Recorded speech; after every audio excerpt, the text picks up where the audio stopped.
Salut les gars, voici mon histoire qui est assez trash. Elle raconte la manière avec laquelle j'ai perdu confiance en une des personnes qui m'étaient proches. Après cet incident, cela m'a fait remettre en question tout ce que nous partagions. Je m'appelle Rose, et ma vie n'a jamais été aussi parfaite que cette fleur. J'ai 21 ans. Cette situation s'est produite alors que je n'avais que 17 ans. C'est quelque chose qui sort de l'ordinaire. Ma famille et moi avions l'habitude de rendre visite souvent à ma grand-mère maternelle. C'est comme ça depuis 17 ans. Et puis, tout à coup, les parents éloignés de mon père nous ont contactés. C'était inattendu que nous les trouvions. Mon père, en raison du transfert de son travail dans le nord du pays, avait perdu le contact avec sa propre famille pendant des années. Il y avait des problèmes familiaux qui se posaient et sa famille était très pauvre. Alors il a dû sortir et gagner sa vie. Il a donc commencé à travailler très jeune, à 18 ans seulement. Puis il a rencontré ma mère, et ils étaient très amoureux.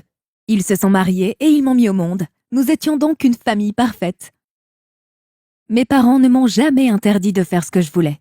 Cependant, je devais avoir de bonnes notes et étudier dur pour mon avenir. Ma famille n'était pas riche, mais nous n'étions pas pauvres non plus. J'avais des repas tous les jours et un abri au-dessus de ma tête. C'était suffisant pour moi. Et je ne demandais pas grand-chose à mes parents. J'étais satisfaite de ma vie. Je n'étais pas exigeante.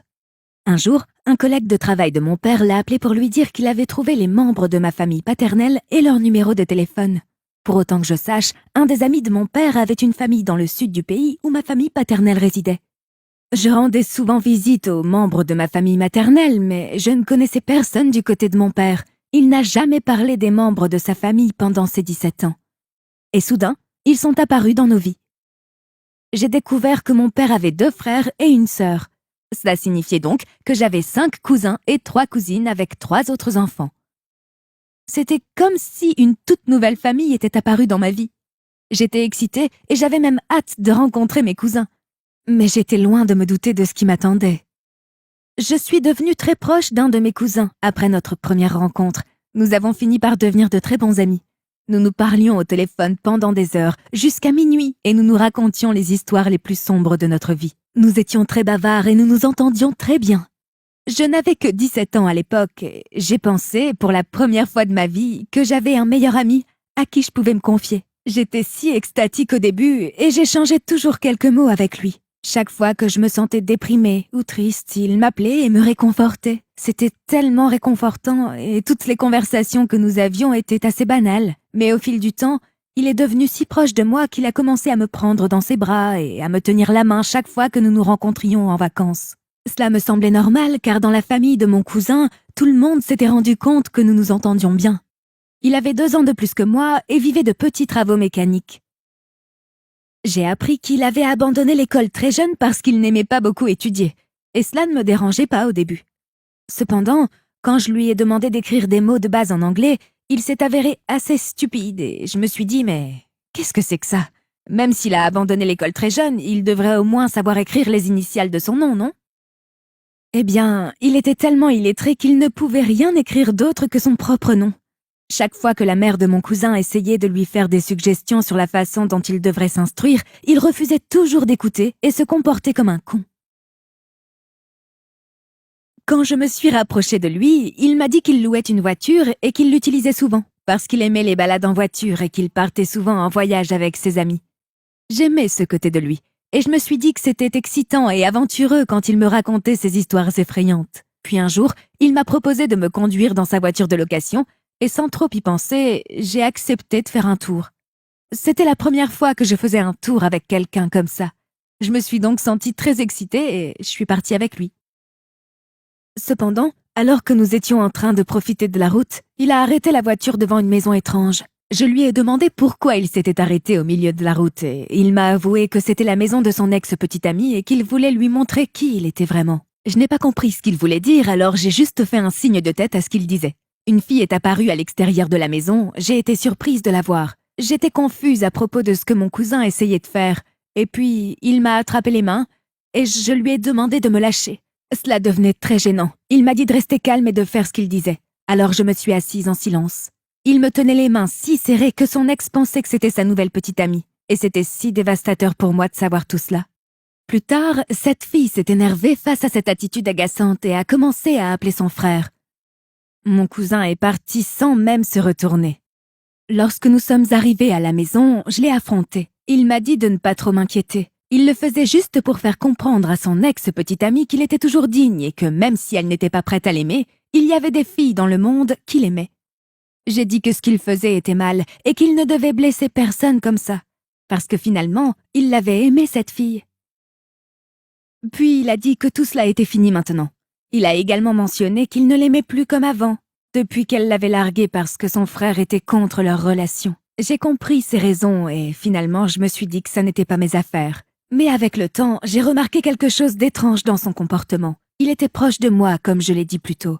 Un jour, alors qu'il n'y avait personne à la maison, il en a profité pour me surprendre d'un coup et il m'a de nouveau saisi les mains. Je pensais qu'il jouait à action ou vérité. Mais cette fois, l'expression de son visage m'a semblé un peu différente. C'était comme s'il était très sérieux. Je lui ai demandé ce qui n'allait pas et il n'a rien dit pendant un instant.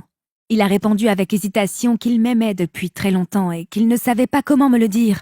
Il a continué à me dire qu'il était lui-même confus au début et qu'il voulait que ce soit clair dans sa tête. Maintenant, il était définitivement amoureux de moi et vous aurez du mal à croire ce qui s'est passé ensuite. Quand j'ai essayé de répondre, rien n'est sorti. Sans me demander mon avis, il m'a poussé de force à ses côtés et m'a embrassée.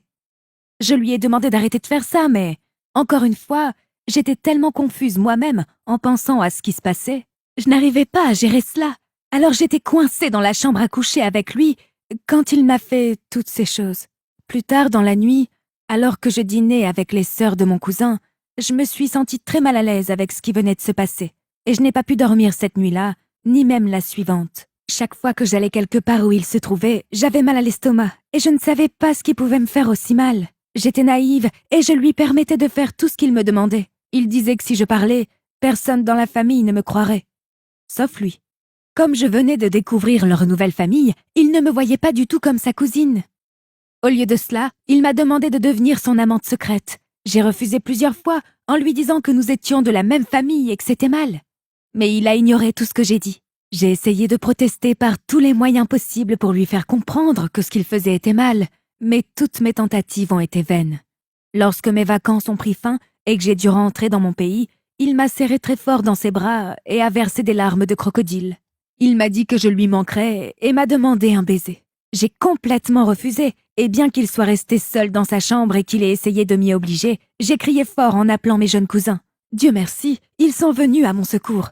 Malheureusement, personne n'était au courant de mes souffrances et j'ai dû les endurer en silence. J'ai gardé le silence pour ne pas créer des problèmes entre moi et la famille de mon père. Puis les vacances sont revenues et cette fois, nous avons dû repartir car c'était l'enterrement de ma grand-mère et je ne pouvais pas dire à mon père que je ne voulais pas y aller. J'ai eu pitié de lui et j'y suis allée. Mais ce que je craignais le plus est arrivé. Après cette année, je ne m'attendais pas à le voir. Il a essayé de s'approcher de moi et m'a forcé encore plus à l'embrasser. Je lui ai dit d'arrêter de me faire ça et d'avoir un peu de respect pour l'enterrement de notre grand-mère. Il a refusé de m'écouter et m'a dit que si je refusais, il dirait à toute la famille que j'étais à l'origine de tout cela. J'étais jeune et naïve, alors je le croyais chaque fois qu'il m'embrassait et me promettait qu'il changerait. Mais il ne l'a jamais fait. Personne, et je dis bien personne dans ce monde, ne le connaissait mieux que moi. J'étais tellement stupide de penser qu'il était mon cousin et qu'il changerait avec le temps. En réalité, il n'a jamais changé, il a toujours profité de moi. Puis j'ai reçu un coup de massue. Je suis allée me baigner avec lui dans un étang voisin. Il m'a appris à nager. Il profitait du fait que personne ne savait ce que j'étais en train de vivre. Il m'a acheté de jolis cadeaux pour essayer de gagner mon cœur. Cependant, je n'étais pas heureuse de ce qu'il me faisait, et cela m'a coûté ma santé mentale. Chaque nuit, je pleurais en silence et je m'endormais en pleurant, me demandant ce que j'avais fait de mal pour mériter cela, et pourquoi je me sens si accablée par des émotions que je ne peux pas exprimer. Cette situation devenait incontrôlable, alors j'ai décidé de prendre les choses en main. À chaque fois qu'il était dans les parages, je m'éloignais de lui, et petit à petit, j'ai réussi à l'ignorer, lui, ses appels, tout. J'ai pensé que c'était fini et que le problème était résolu.